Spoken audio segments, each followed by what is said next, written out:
Hi, this is Jeffrey Kerr Financial Group. Today is Wednesday, April 1, 2026. And March definitely came in like a lion in 2026 and was a lion most of the month in terms of weather, in terms of financial markets, in terms of March Madness.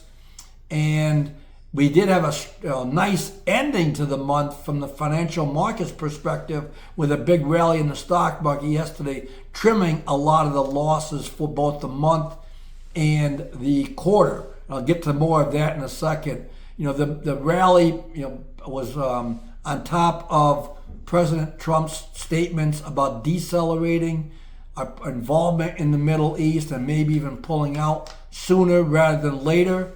And that was, not an April Fool's joke to the market. They took it and ran with it, and there's some follow through today. Now, this evening, President Trump's going to speak.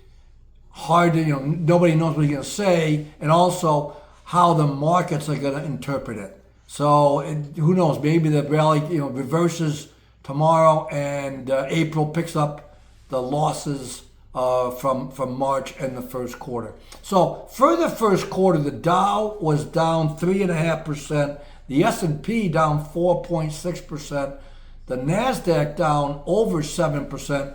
The Russell was the winner, up a little over 1%, 1/2%. So a small gain for the Russell, losses across the board for the big cap and major averages.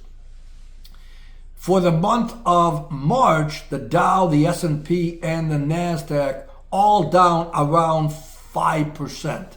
So a bad month of March for the major averages, and it was the worst quarter for the stock market since 2022, which I think was kind of interesting that the first quarter last year with the tariff tantrums and all the worries about that, and we were down in the quarter. But this one, this was bad going back to 2022. So where do we go from here? I think it's going to be, obviously influenced and driven by whatever President Trump says tonight, and also the market's interpretation. But there's also some other things that we've got to work through.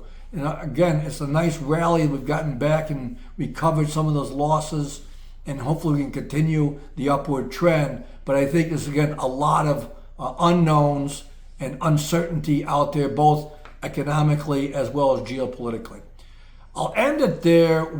I'm not going to do one on Thursday unless something really important happens. And Friday's off for Good Friday. The markets are closed. So we'll be back on Monday. Thank you for listening. Have a blessed Easter for those celebrating, and a happy Passover for those celebrating that. Thank you again. Goodbye.